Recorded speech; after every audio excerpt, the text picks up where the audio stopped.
Hello and welcome to Whiskey with Rye, where every episode we'll talk about the distillery, the mash bill, and the nose and taste three different ways: straight, with water, and on the rocks.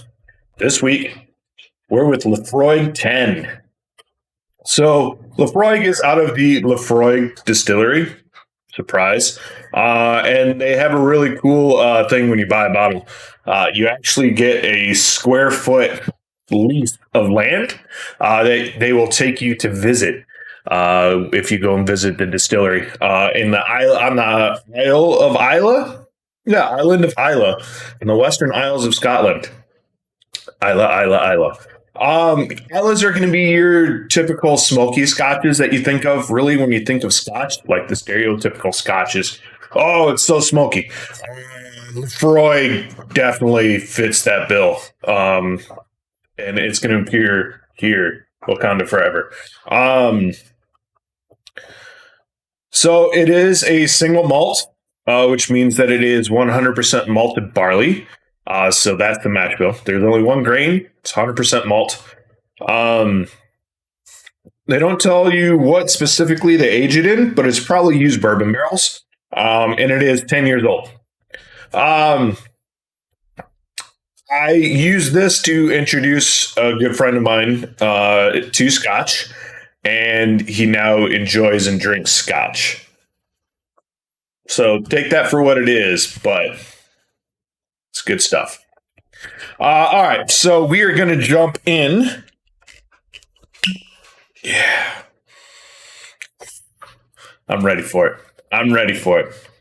We're going to jump in to the nose and taste.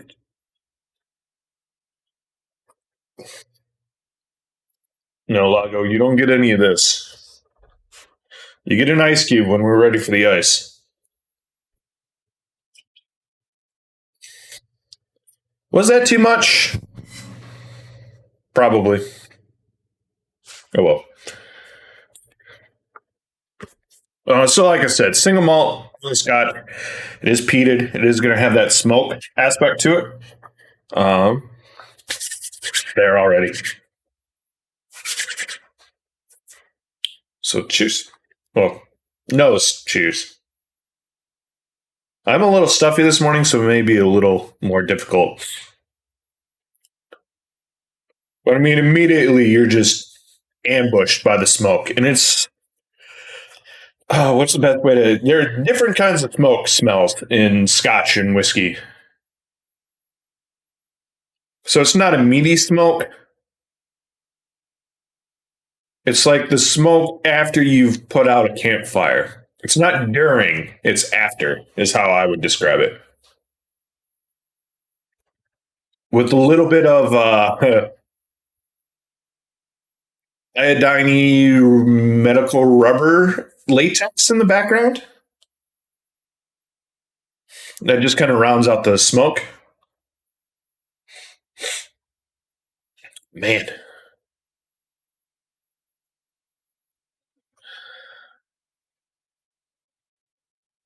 I mean, it's just very rich and welcoming. It's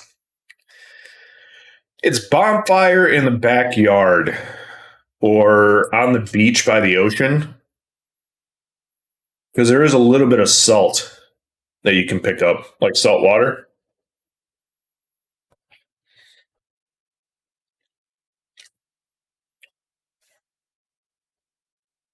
It's just very nice. Oh, now cheers as we jump into the taste.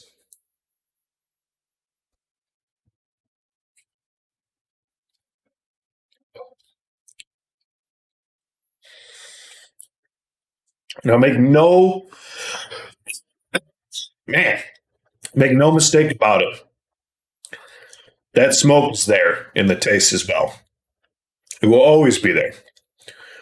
But once you can acclimate to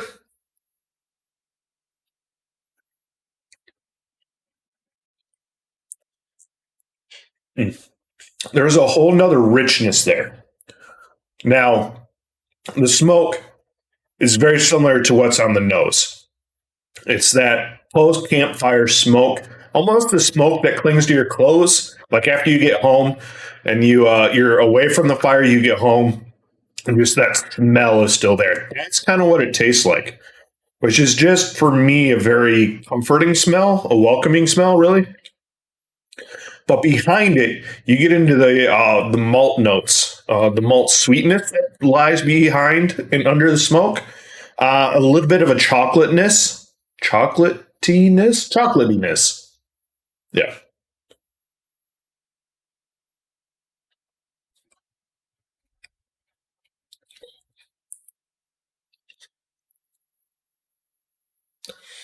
and a little bit of the mustiness from the malt, but it's just so rounded and so smooth. And by smooth, again, I mean there's no sharp edges. It's not punchy with the alcohol. It does come in at 86 proof, so 43% alcohol. It's just really well rounded, really velvety, luxurious, delicious. Just delicious.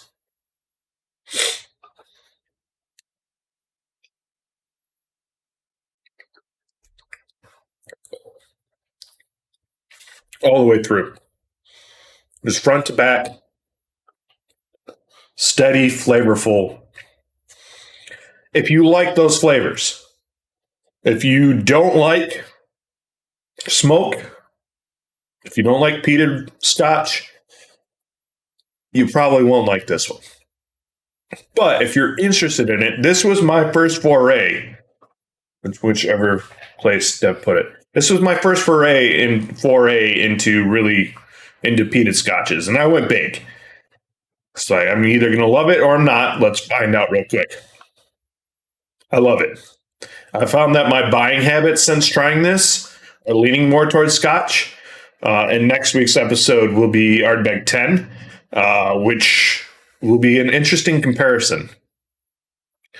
Yeah, so it's just really good. I just like it a lot. I like it a lot. So we're gonna jump into the water and the ice. Only a couple drops of water, just because it's already proof down. We'll let that open up, and then, as always, handy dandy Yeti. This is what Lago has been waiting for.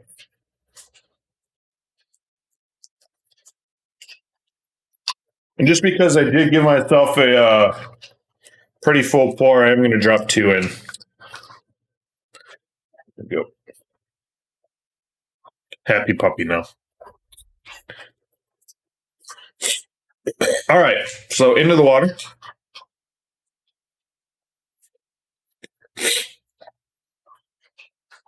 So that water just really opened up the smoke. Didn't really change it, just made it more prominent, more present. Sorry, he wants another one.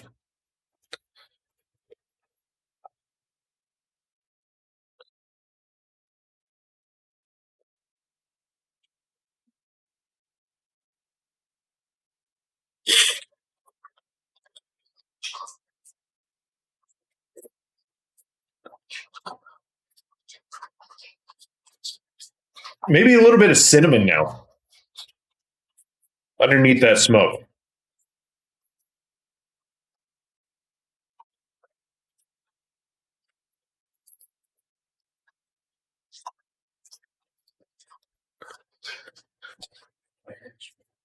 So it turns the smoke a little more acrid on the taste with water. So it's a little sharper. Not as it's more like when you first put water onto the campfire to put it out, you get hit with that sharp steam smoke cloud. That's kind of what it's like now.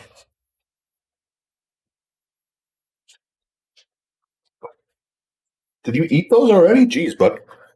Um, and definitely the funk from the malt comes through a bit more now. Not as big of a fan with water. But let's jump into.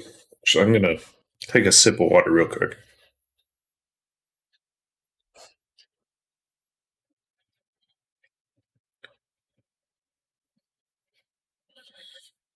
So the ice mutes the smoke a bit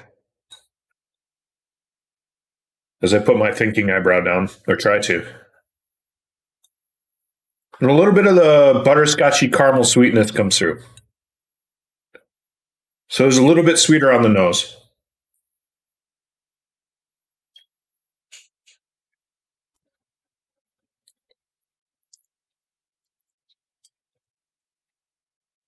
Hi, buddy.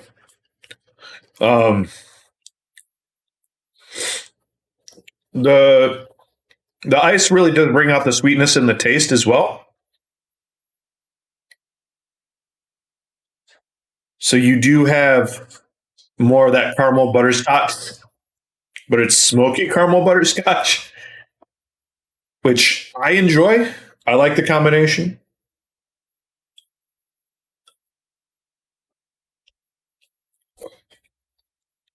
The smoke still is a little acrid, but again, it's nothing that's off-putting for me. I think I definitely prefer it neat, and then on the rocks, and then with water. But I'll be happy if you just give me a glass of this.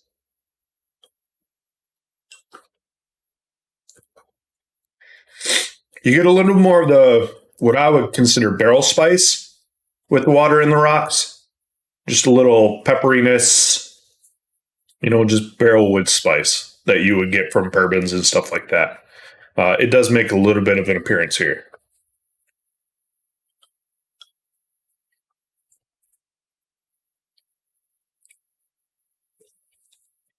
Yeah, I mean, overall, it's very nice. So yeah, this has been Laphroaig 10. Please make sure you like, subscribe, leave a comment.